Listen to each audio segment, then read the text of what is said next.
Bruce, c'est Bruce No, enfin, long time ago now, can I have don't do it for you, a new video of Bruce No. T'inquiète pas. Juste avant de t'expliquer, d'analyser le vrai Bruce Lee et le faux Bruce Lee en la personne de Oh Chung Tao aka Bruce Lee, je te parle rapidement de mon nouvel ouvrage sur Bruce Lee The Man The Myth, spécial Bruce Lee The Man The Myth avec Bruce Lee.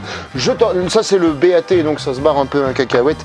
Je t'en reparle juste après. Quel est l'autre choix? Nous sommes en 1973, le 20 juillet 1973, le roi des arts martiaux Bruce Lee décède. C'est écrit là, Bruce Lee est mort. Dès 1974, le premier clone de la Bruceploitation, c'est-à-dire les faux Bruce Lee, de la Bruce Lee exploitation, arrive sur les écrans de cinéma à Hong Kong. La mort de Bruce Lee est une perte immense pour le cinéma et le kung-fu.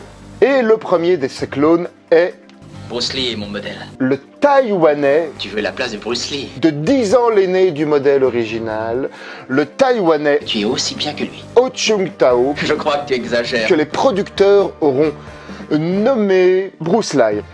Quelles sont les différences entre Bruce Lee et Bruce Lee? Donc Bruce Lee, lui, clairement, sa formation de base, c'est le Wing Chun, c'est les arts martiaux, c'est pour chercher l'efficacité.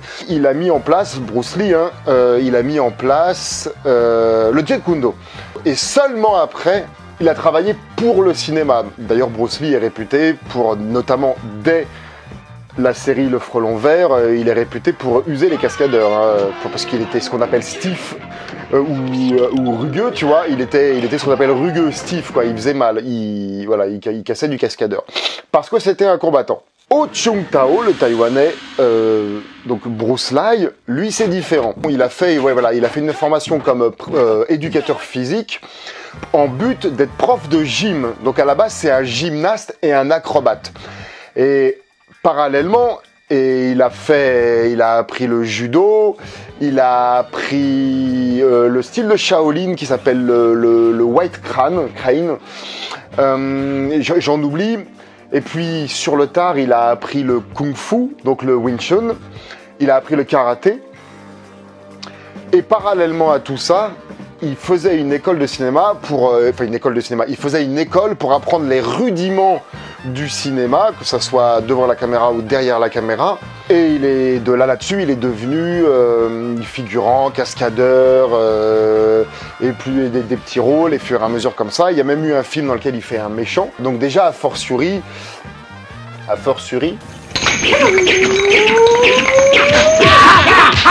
donc déjà, dès le début, c'est pas le même travail, c'est pas les mêmes objectifs.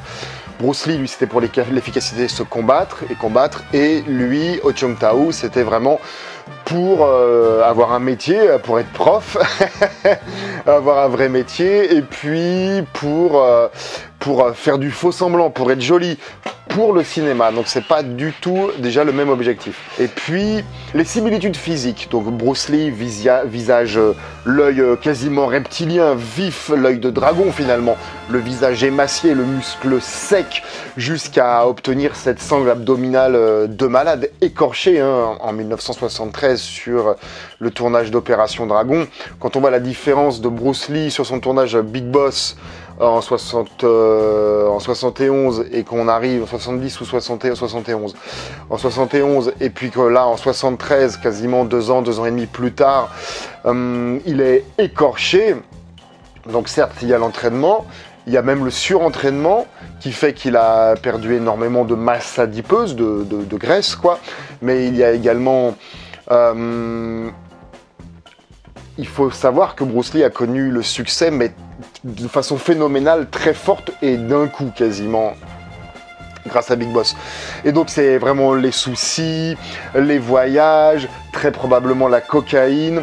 Il faut savoir également qu'il fumait de la marijuana.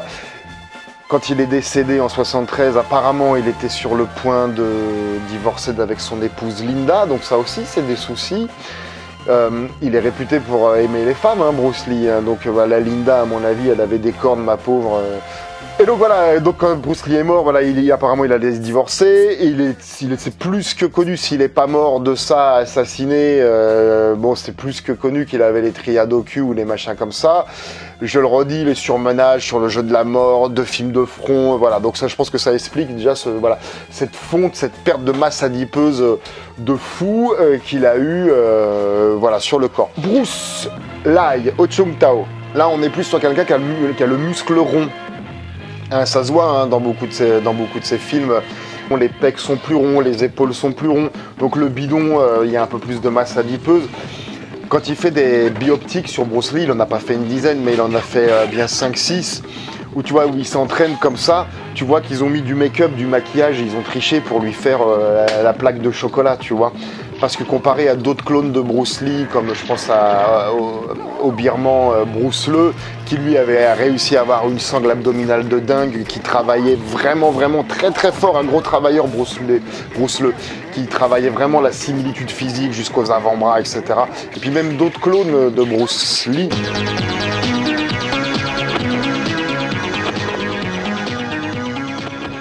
Mais pas, j'insiste avec pas autant que Bruce Lee quand même, j'insiste avec ça, parce que Bruce Lee, c'était quand même un gueudouf niveau abdos. Donc ouais, Bruce Lee, tu vois, ils sont obligés de tricher quand il fait des bioptiques, ils sont obligés de tricher avec du make-up. Et puis Bruce Lee, en fait, c'est quand un de ses amis, un de ses professeurs de gym, je crois, qui faisait dans cette école, l'avait proposé à un producteur, celui de la Motion Picture, il me semble, celui qui a produit Fist of Fury 2. Fist of Fury 2 n'a pas été le premier film de Bruce Lee, c'est de Bruce Lee, hein, c'est en tant que clone of Bruce Lee, c'est Hunter the Panther. Il était une fois l'unique en français. Et donc bref, il y a cet ami de Bruce Lee, Ho Chung Tao, qui le propose au producteur. Regardez mon ami, avec son 3/4 Bruce Leeien, il ressemble vraiment à Bruce Lee. Ah ouais, il y a un truc à faire. Mais sinon, et quand tu vois des films comme Exit the Tiger, Exit the Dragon, Hunter the Tiger... Salut Bruce Lee. Ou quand il fait des bioptiques... Bonjour le tigre. Quand il cherche à ressembler au modèle originel, avec ce fameux 3/4... Si tu le regardes avec cet œil-là, ouais, le mec, il ressemble de ouf. Avec Bruce Lee. Et c'est probablement pour ça que Bruce Lee a énormément de fans, comme à l'époque, le successeur officiel. Et puis aussi parce qu'il est arrivé le premier dans le game. Ça, c'est indéniable. Je me perds dans ce que je veux te raconter, hein, sais-tu. Bah écoute, tu sais, il y avait le comédien français Jean Lefebvre. Moi, ça, je l'ai vu de mes yeux vus, ça. Quand j'étais petit au théâtre à Paris. Quand il avait un trou, Jean Lefebvre, il se mettait au bord. Mais je l'ai vu de mes yeux vus, j'insiste. Il se mettait au bord de la scène, il pendait les jambes comme ça, au bord de la scène. Et puis il parlait avec les premiers rangs. Et moi je me souviens, j'ai un souvenir d'enfant où Jean Lefebvre, vous vous souvenez plus de mon texte, vous. Donc tout le monde était mort de rire. Et d'un seul coup, ça pète le 4e mur. Et moi j'étais gamin, ça m'avait fait halluciner.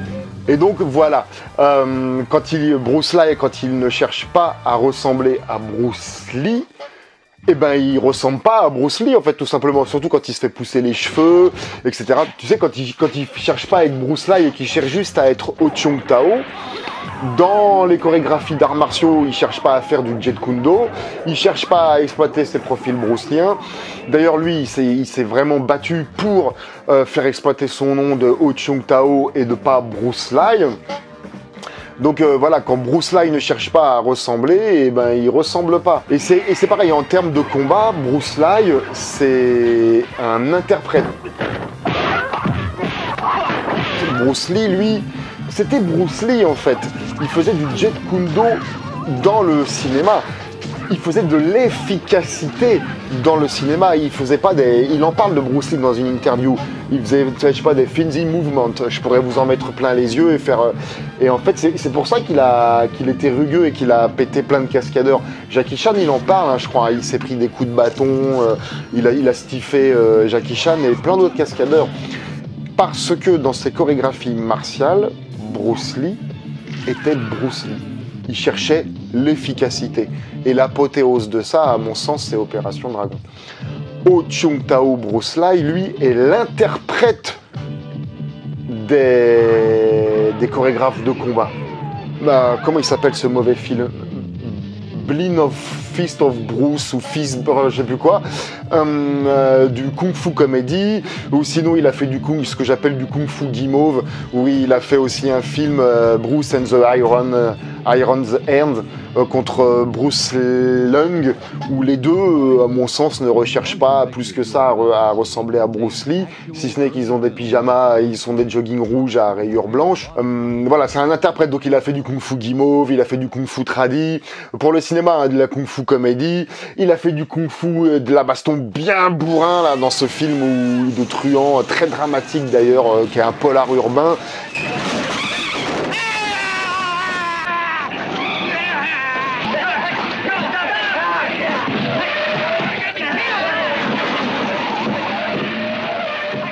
Et puis également, quand il travaille dans Le Cascadeur chinois, où John Ladalski, qui fait le meilleur ami de Bruce Lee dans ce film, en avait parlé. Donc c'était majoritairement John Ladalski, qui faisait les chorégraphies des combats.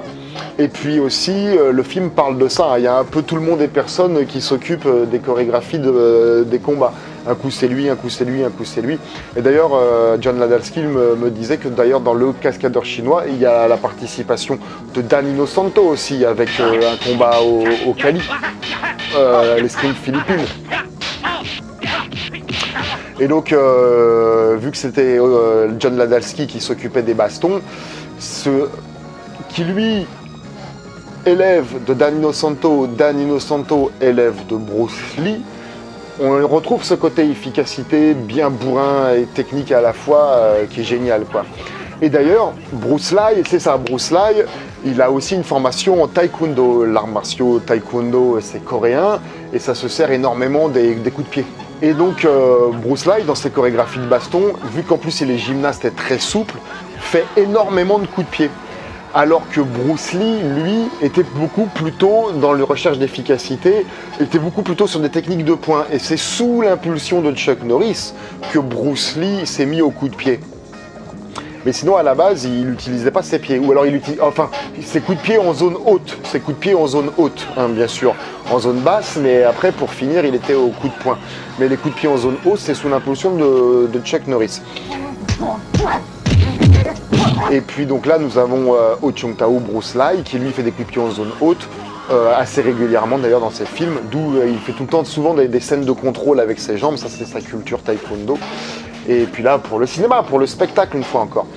Et puis également pour l'acrobatie, Bruce Lee ne savait pas faire d'acrobatie, c'était sa doublure qui faisait des acrobaties, il avait une doublure officielle. Les acrobaties qu'il y a dans Opération Dragon, c'est une doublure, c'était la doublure officielle de Bruce Lee pour les accros, là, que tu vois, la doublure, je te mets son nom, là, qui s'affiche, parce que je me souviens plus, je suis pas très doué en nom asiatique. Donc Bruce Lee avait une doublure pour les acrobaties. Lui, Bruce Lee n'a pas de doublure dans les acrobaties, d'ailleurs on le voit très bien dans la scène d'ouverture où il s'entraîne à la gym et aux accros dans le film Goodbye Bruce Lee, ou par exemple également dans ce concours d'accros qu'il y a dans ce merveilleux film qui n'a pas connu son public, qui n'a pas rencontré son public malheureusement à sa sortie, qui est Le Cascadeur chinois. Ok, bon, on vient par là et fais exactement ce que je fais.